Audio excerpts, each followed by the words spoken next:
Welcome student. मी प्राध्यापक सागर मेश्राम राज्यशास्त्र विभागातर्फे तुम्हा सर्वांच्या पुन्हा स्वागत करतो.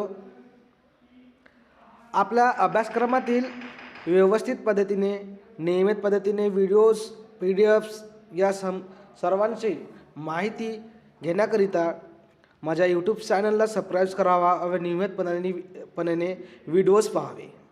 आज आपण BA 6 सेमिस्टर आंतरराष्ट्रीय संबंध या टॉपिकचा स्वरूप आणि व्याप्ती याबद्दल माहिती अभ्यासणार आहोत, म्हणजेच अभ्यास करणार आहोत. मागच्या लेक्चर्समध्ये आपण आंतरराष्ट्रीय संबंधाचा अर्थ पाहिलेला होता. त्यामध्येच त्यांची प्रस्तावना, त्यामध्येच त्यांची व्याख्या याबद्दलची आपण चर्चा केली. आंतरराष्ट्रीय संबंधाच्या अर्थामध्ये आपण जो महत्त्वाचा मुद्दा अभ्यासलेलो होतो तो म्हणजेच अध्ययन विषयाच्या नावासंबंधीचा वाद.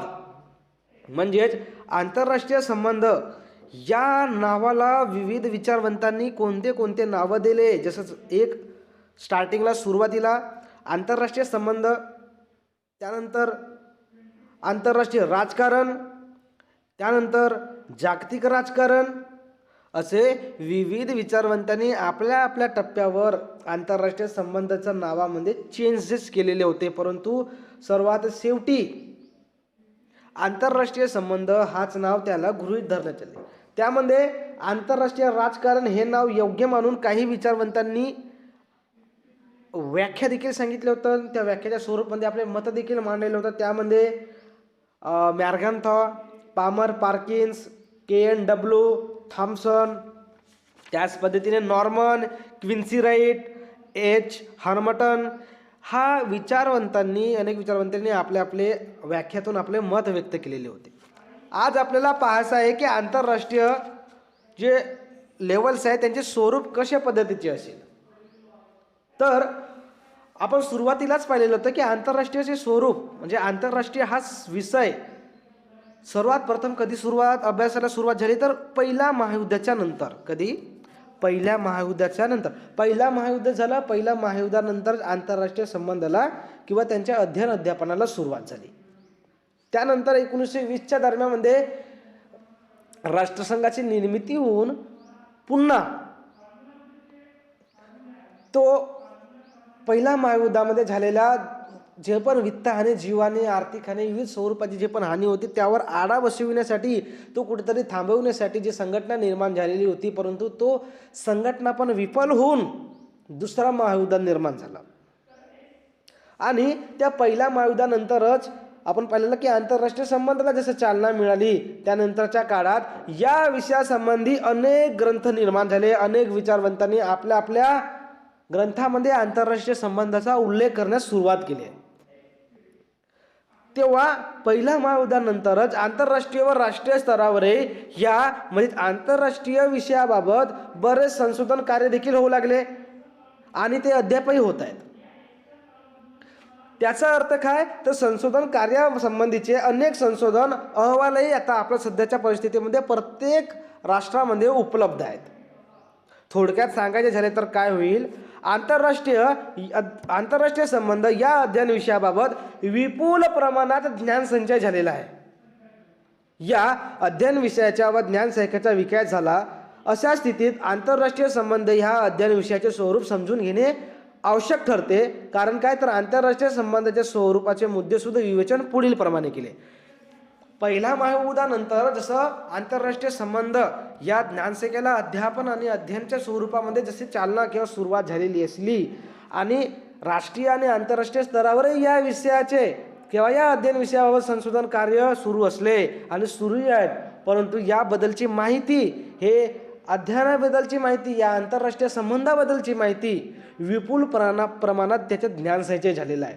आणि त्याच विषयाच्याच म्हणजे आंतरराष्ट्रीय अध्ययन विषयाच्या स्वरूप समजून घेणे आपल्याला आवश्यक असल्यामुळे आज आपल्याला हा विषय आपल्या राज्यशास्त्र या पाठ्यक्रमामध्ये देण्यात आलेला आहे. आंतरराष्ट्रीय संबंधाचे स्वरूप सर्वात महत्त्वपूर्ण सांगायचे झाले तर ते काय येणार की ज्या पद्धतीने आंतरराष्ट्रीय संबंधाच्या नावामध्ये काही विचारवंतांमध्ये मतभेद झालेलं होतं की काय आंतरराष्ट्रीय संबंध ठेवायचा, आंतरराष्ट्रीय राजकारण ठेवायचं की म्हणजे जागतिक राजकारण ठेवायचं. त्याच पद्धतीने स्वरूपाबाबत देखील काही विचारवंतांमध्ये मतभेद आपल्याला दिसून येईल. ते म्हणजे कसे, तर काही विचारवंत, काही लेखक, काही प्राध्यापक असे म्हणतात की आंतरराष्ट्रीय संबंध ही एक कला आहे, तर काही म्हणतात की आंतरराष्ट्रीय संबंध कला नाही तर ते एक शास्त्र आहे. यावरच आपल्याला आज चर्चा करायचं आहे की आंतरराष्ट्रीय संबंध नेमका कला आहे की नेमका शास्त्र आहे. तर आपल्याला हेडलाईन दिसून येते की आंतरराष्ट्रीय संबंध ही कला आहे की ते एक शास्त्र आहे. या प्रश्नापासूनच आंतरराष्ट्रीय संबंधाच्या स्वरूपाची चर्चा सुरुवात होते. कारण काय, तर कारण असे की कलेचे व शास्त्राचे स्वरूप हे वेगवेगळे आहे. आपण शास्त्र कशाला म्हणत असतो की एखाद्या विषयाच्या मुद्देसूद विवेचन करून त्याला मान्यता मिळणे म्हणजे शास्त्र. म्हणजेच काय, जसं आपला आहे नागरिकशास्त्र, अर्थशास्त्र, सामाजिक शास्त्र, रसायनशास्त्र, हे शास्त्र आहे. याला एक मुद्देसूद विवेचन करून, मुद्देसूद मांडणी करून त्याला मान्यता प्राप्त झालेली आहे म्हणजे शास्त्र. म्हणजे कला म्हणजे आपण एखादी कला अवगत करतो, सांगितलेली आहे, ते व्यावहारिक आहे, त्याला आपण कला म्हणतो. तर आपल्याला तेच पाहिजे की आंतरराष्ट्रीय संबंधाचे स्वरूप हे कलात्मक आहे की शास्त्रात्मक आहे. काही उद्दिष्टे वैशिष्ट्ये साध्य करण्यासाठी साधनांच्या योजना पद्धतीने आणि चातुर्याने केलेला वापर म्हणजे कला होय. बघा, सर्वात प्रथम पॉईंट्स आपल्याला पाहायचा आहे तो म्हणजेच आंतरराष्ट्रीय संबंध हे कलात्मक आहे. ते कशी आहे तर ते बघू. तर काही विशिष्ट ध्येय साध्य करण्यासाठी साधनांच्या योजनाबद्ध पद्धतीने आणि चातुर्याने केलेला वापर म्हणजे कला होय. एखादा आपला गोष्टीला जसा आंतरराष्ट्रीय संबंधामध्ये एखादा पॉईंट्स, एखादा मुद्दा जसा आपल्याला सांगायचा असेल तर तो मुद्दा योजनाबद्ध पद्धतीने आणि एकदम परफेक्ट पद्धतीने, चातुर्याने म्हणजे पुढच्या व्यक्तीला ते पटवून देण्या पद्धतीने त्याचा उपयोग करणे म्हणजेच कला. कारण की ते कला जेव्हापर्यंत आपल्यामध्ये अवगत नसेल तेव्हापर्यंत आपण पुढच्या व्यक्तीला ते आपण एकदम योजनाबद्ध पद्धतीने, परफेक्ट पद्धतीने सांगू शकत नाही किंवा समजावून आपण देऊ शकत नाही. म्हणजेच ते एक कला आहे. सरावाने कला आत्मसात होतात. काय म्हणते, सरावाने कला आत्मसात होतात. आंतरराष्ट्रीय संबंध हाताळणे हे सुद्धा कला आहे.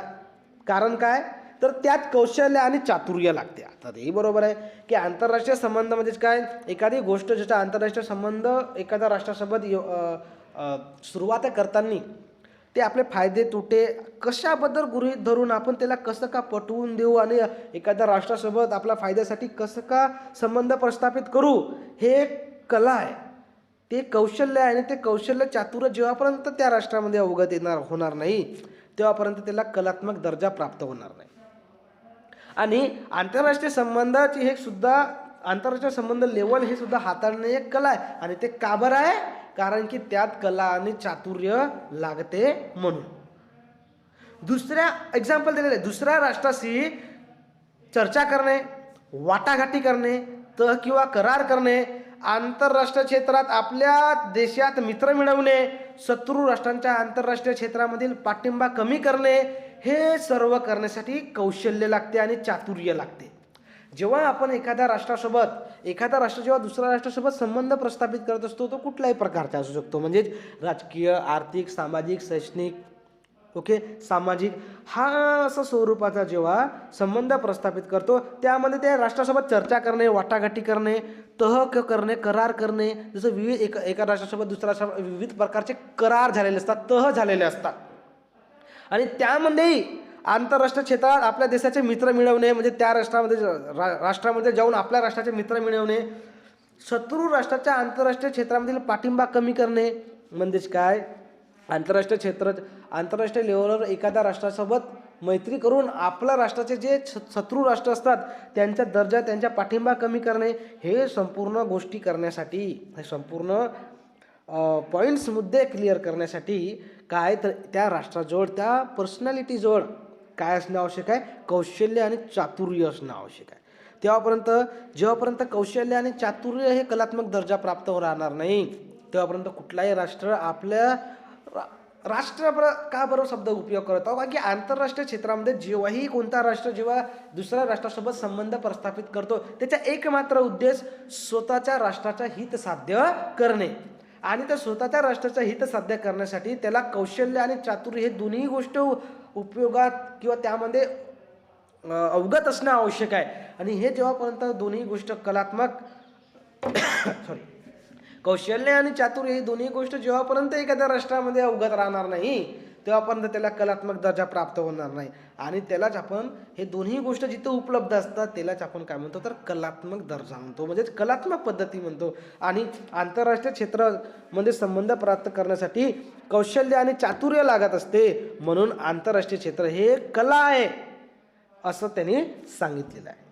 आंतरराष्ट्रीय संबंध हाताळण्याच्या कलेतून राष्ट्रीय हित संबंधाची जोपासना करणे हे उद्दिष्ट साध्य केले जाते. म्हणजे क्लिअर, आंतरराष्ट्रीय क्षेत्रामध्ये जेव्हा कलेच्या दर्जेतून कलेच्या राष्ट्रहितातून जेव्हा एक राष्ट्र दुसऱ्या राष्ट्रासोबत संबंध प्रस्थापित करतो, इंटरनॅशनल रिलेशन्स तयार करतो, त्यावेळेस प्रत्येक त्या राष्ट्राचा स्वतःचा उद्दिष्ट साध्य करणे म्हणजे स्वतःच्या राष्ट्राचा हित साध्य करणे हा एकमात्र उद्देश असतो.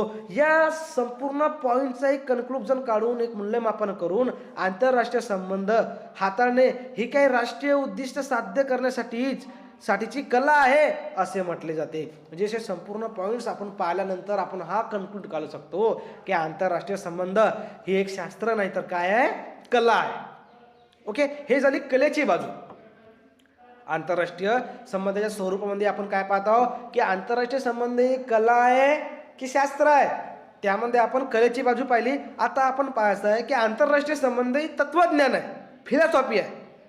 ओके, शास्त्र आहे, कशी आहे ते आता आपण की प्रत्येक कला आपले तत्वज्ञान विकसित करते. बरोबर आहे. ज्या पद्धतीने कलाला आपण काय म्हटलं होतं पहिल्या वेळेसच की एखाद्या गोष्टीच्या योजनाबद्ध पद्धतीने किंवा चातुर्याने केलेला वापर म्हणजे कला होय. आणि आता आपण तत्वज्ञानमध्ये काय म्हणतो की प्रत्येक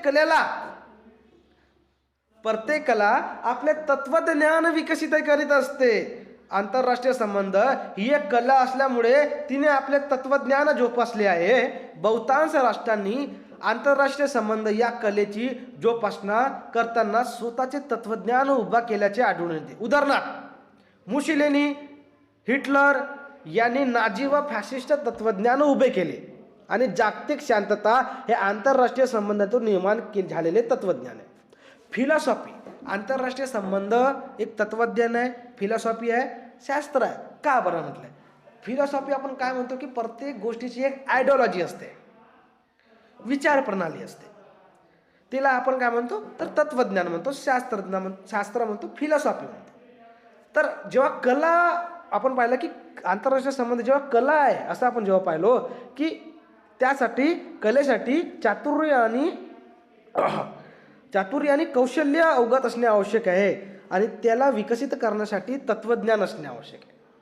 आंतरराष्ट्रीय संबंध हे कला असल्यामुळेच त्याने आपले तत्वज्ञान देखील त्यासोबतच जोपासले आहे. आणि बहुतांश राष्ट्रांनी आंतरराष्ट्रीय संबंध या कलेची जोपासना करताना स्वतःचे तत्वज्ञान देखील उभे केलेले आहे. म्हणजेच काही राष्ट्रांमध्ये जसे काही व्यक्ती होऊन गेले त्यांनी आंतरराष्ट्रीय संबंध हे कलात्मक असल्यामुळे तत्वज्ञान देखील सोबत जोपासलेले आहे. म्हणजे आंतरराष्ट्रीय संबंध हे कलात्मक तर आहेच, परंतु त्यामध्ये आपली विचार प्रणाली, आपले तत्वज्ञान कसे मांडायचे हे काही लोकांनी, काही राज्यशास्त्राच्या विचारवंतांनी, प्राध्यापकांनी, योद्ध्यांनी आपले स्वतःची विचार प्रणाली, जसं हिटलर आणि मुसोलिनी. हिटलरने आपले नाझी पक्ष, मुसोलिनी फॅशिस्ट हे तत्वज्ञान उभे केलेले होतं जर्मनी, इटलीमध्ये. आणि त्यामधूनच जागतिक शांतता हे आंतरराष्ट्रीय संबंधातून निर्माण झालेले तत्वज्ञान आहे. ओके, आता ह्यामधूनच आपल्याला पाहायला मिळते की आंतरराष्ट्रीय संबंधाच्या आणि आंतरराष्ट्रीय राजकारणाच्या कलेचा उपयोग आंतरराष्ट्रीय शांतता स्थापन करण्याच्या कामी केला जाऊ शकतो. आंतरराष्ट्रीय संबंधातून युद्धाचे तत्वज्ञान निर्माण होते. म्हणजे आंतरराष्ट्रीय संबंधाच्या जर कलेच्या बाजूने आपण विचार केलो तर आंतरराष्ट्रीय संबंध हे शांतता स्थापन करण्याच्या कामी लागू शकते, परंतु आंतरराष्ट्रीय संबंधातून युद्धाचे तत्वज्ञानही निर्माण केले जाऊ शकतात. आता आपण पाहू की तत्वज्ञान पाहिलं तर तत्वज्ञानचं थोडं आपण पॉईंट पाहू की आंतरराष्ट्रीय संबंध हे शास्त्र आहे काय. ज्या पद्धतीने आपण पाहिलं की आंतरराष्ट्रीय संबंध कला आहे काय. आता फिलॉसॉफी तर पाहिलं की फिलॉसॉफी कशी असते की एखाद्या राष्ट्रामध्ये जेव्हा कलात्मक दर्जा असले, कला असते, चातुर्य असले, कौशल्य असले, तर त्या कौशल्य असलेल्या राष्ट्रामध्ये एखादा व्यक्ती आपली फिलॉसॉफी तयार करत असतो. क्लिअर. हे झाली तत्वज्ञानी म्हणजे आंतरराष्ट्रीय संबंध हे तत्वज्ञानी देखील आहे. तिसरा काय आहे तर आंतरराष्ट्रीय संबंध हे शास्त्र आहे काय. आता शास्त्र कसं आहे बघू. एखादा विषय शास्त्र आहे की नाही हे समजून घेण्यासाठी आपणास सर्वप्रथम शासन किंवा शास्त्र या संज्ञेचा अर्थ लक्षात घ्यावा लागतो. म्हणजेच एखादी गोष्ट शास्त्र आहे काय या गोष्टीसाठी हे डिसिजन घेण्याच्या अगोदर आपल्याला ते गोष्ट शास्त्र आहे का याची आपण व्याख्या पाहून घेऊ. तर कसं ते बघूया की कोणत्याही विषयाच्या ज्ञानाच्या एकत्रीकरणाला म्हणजेच ज्ञान संग्रहाला शास्त्र म्हणता येत नाही. समजलं काय बोललो मी. कोणत्याही विषयासंबंधीच्या ज्ञानाच्या एकत्रीकरणाला म्हणजेच ज्ञान संग्रहाला शास्त्र म्हणता येत नाही, सायन्स म्हणता येत नाही. एखादी गोष्ट आहे समजा आपण कलेमध्ये पाहिलं की आंतरराष्ट्रीय संबंध कला आहे. काय म्हटलं आपण काही उद्दिष्ट साध्य करण्यासाठी योजनाबद्ध पद्धतीने आणि चतुर आणि कौशल्याने केलेला वापर म्हणजे कला हो. आंतरराष्ट्रीय संबंध जसा आहे आपण एखादी पुस्तक लिहिलो, खूप सारी माहिती लिहिलो म्हणजे शास्त्र त्यामुळे सायन्स स्वरूप प्राप्त होत नाही म्हणून लिहिलेलं आहे की आपण जसं पाहिलं की आंतरराष्ट्रीय संबंध हे शास्त्र आहे काय. त्या अगोदर आपण शास्त्र कशाला म्हणायचं तो पाहत आहोत की कोणत्याही विषयासंबंधीच्या ज्ञानाच्या एकत्रीकरणाला किंवा ज्ञान संग्रहाला शास्त्र म्हणता येत नाही. एखादा आपण विषय लिहितो, खूप मोठी माहिती जमा केलं, खूप मोठी पुस्तक लिहिलो, आपल्याजवळ खूप मोठा ज्ञान संग्रह आहे, त्याला आपण शास्त्र म्हणत नाही. कारण का बरं शास्त्र म्हणू शकत नाही. कारण शास्त्र ही एक अभ्यासाची एक पद्धती आहे. आता मी जसं सांगितलेलं होतं की कोणत्याही गोष्टीला एखाद्या विशिष्ट पद्धतीने अभ्यास करायला लागत असते. आता पाहू आपण की शास्त्राची व्याख्या काय. तर कोणत्याही घटनेचे अध्ययन एका विशिष्ट पद्धतीने केले जाते तेव्हा त्या अभ्यास विषयाला शास्त्र दर्जा प्राप्त होतो. क्लिअर. म्हणजे आपल्याजवळ खूप सारं ज्ञान असून आपण एखादी खूप मोठी पुस्तक लिहून तिला आपण शास्त्रात्मक दर्जा प्राप्त करू शकत नाही की आपण त्याला शास्त्र म्हणू शकत नाही. शास्त्र आपण कशाला म्हणू शकतो. एखाद्या घटनेचा अध्ययन करून अभ्यास करून त्यावर विचार विनिमय करून विशिष्ट पद्धतीने जेव्हा एखाद्या विशिष्ट पद्धतीने केला जातो किंवा अभ्यास एखाद्या विशिष्ट पद्धतीने केला जातो आणि तेव्हा त्या विषयाला शास्त्र दर्जा असा प्राप्त होत असतो. थोडक्यात काय तर कोणत्याही विषयासंबंधीचे संगणित ज्ञान पहिला. दुसरा जे ज्ञान प्राप्त करण्याची पद्धतशीर पद्धती, वैज्ञानिक पद्धती या दोन्ही घटकांच्या शास्त्राचा अर्थ स्पष्ट करण्याच्या व्याख्येत सारखेच महत्त्व देण्यात आलेले आहे. असे दोन आपण पॉईंट दिलेले आहे की आंतरराष्ट्रीय संबंधाच्या स्वरूपाचे म्हणजे एक आंतरराष्ट्रीय संबंध हे कला आहे, आंतरराष्ट्रीय संबंध हे तत्वज्ञान आहे, फिलॉसॉफी आहे, आणि आंतरराष्ट्रीय संबंध हे शास्त्र आहे काय. असे 3 पॉईंट्स दिलेले आहेत. आणि यानुसारच आपल्याला शास्त्र आहे, कला आहे, फिलॉसॉफी आहे, तत्वज्ञानी आहे हे आपल्याला दिसूनच पडत आहे. क्लिअर.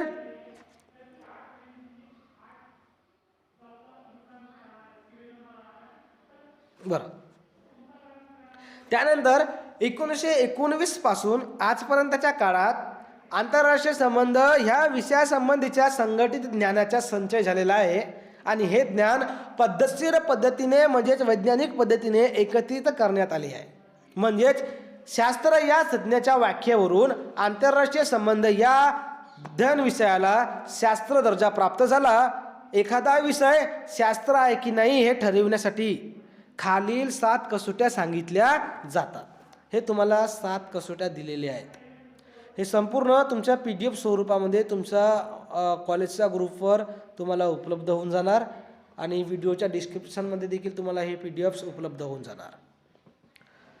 त्यानंतर आपल्याला पाहायचं आहे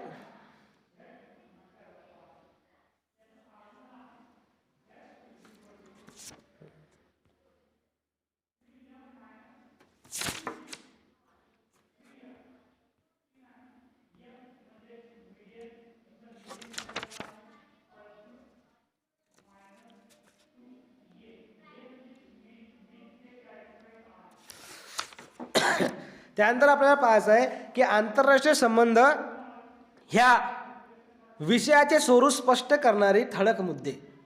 म्हणजे आंतरराष्ट्रीय संबंध कशा कशा पद्धतीने त्याचं स्वरूप कशा पद्धतीचं आहे, कुठल्या कुठल्या भागामध्ये आंतरराष्ट्रीय संबंध येत असतो, तर विकास अवस्थेमध्ये असणारा अध्ययन विषय. तर दुसरा आहे आंतरराष्ट्रीय संबंधाच्या अभ्यास विषयाचे स्वरूप देखील आंतरराष्ट्रीय संबंधामध्ये आपण करतो. आंतरराष्ट्रीय दृष्टिकोनातून देखील आंतरराष्ट्रीय दृष्टिकोनातून अध्ययन करण्याचा विषय आहे. त्यानंतर अनुभव प्रबंधवादी देखील शास्त्र आहे. त्यानंतर आंतरराष्ट्रीय संबंध ह्या अध्ययन विषयाचे स्वरूप अन्य सामाजिक शास्त्रासारखे देखील आहे. ओके, हे संपूर्ण कंटेंट्स आज आपण जो वाचत आहोत हे आहेत आंतरराष्ट्रीय संबंधाचे स्वरूप.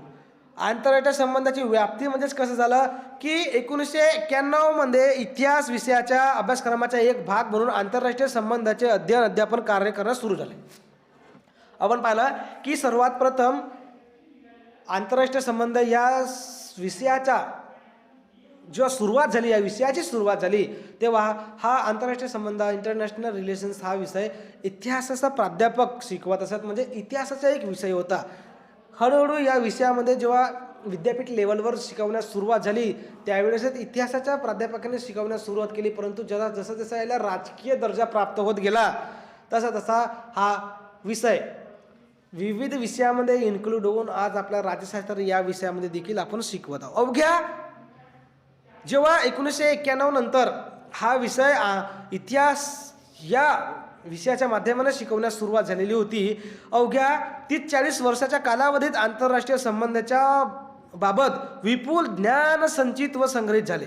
या विषयावर अनेक ग्रंथ निर्माण झालेले होते आणि त्यानुसारच या विषयाबद्दल आंतरराष्ट्रीय संबंधाचे अहवालाचे विविध लेख प्रसिद्ध झाले आणि यामुळेच आंतरराष्ट्रीय संबंध या अध्ययनासाठीचा स्वतंत्र विषय म्हणून आपल्याला आज संपूर्ण विद्यापीठ लेवलवर आंतरराष्ट्रीय संबंध हा विषय शिकवल्या जात आहे. आंतरराष्ट्रीय संबंध ह्या अध्ययन विषयाला एक वेगळे स्वातंत्र्य देण्यात आलेले आहे, एक वेगळा विषय देण्यात आलेला आहे. म्हणजेच कसा ह्या अध्ययन विषयाला एक स्वतंत्र व वेगळा विषय असणारे सामाजिक शास्त्र असा दर्जा देण्यात आलेला आहे किंवा असा दर्जा दिला पाहिजे अशी मागणी देखील करण्यात आलेली होती. कोणता दर्जा? सामाजिक शास्त्र असा दर्जा देण्यात यावा. ही मागणी पूर्ण करण्यात अद्यापही अडसरच येत आहे, अडचणच येत आहे. कारण काय, ही मान्य केले तरी आंतरराष्ट्रीय संबंध ही एक स्वायत्त ज्ञानशाखा ॲटोनॉमस ब्रांच आहे असा दावा आंतरराष्ट्रीय संबंधाचे अध्ययन करणाऱ्या अभ्यासक करू लागलेले आहेत. ओके, त्यासाठीच काय, तर सर्वप्रथम आंतरराष्ट्रीय संबंध या अध्ययन विषयाची सीमारेषा निश्चित करणे म्हणजेच व्याप्ती करणे होय. व्याप्ती म्हणजेच काय असते? व्याप्ती म्हणजे आंतरराष्ट्रीय संबंधाची सीमारेषा कुठपासून कुठपर्यंत असायला पाहिजे त्यालाच आपण व्याप्ती म्हणतो. ओके, हे आपल्याला दिलेलं. Thank you and have a nice day.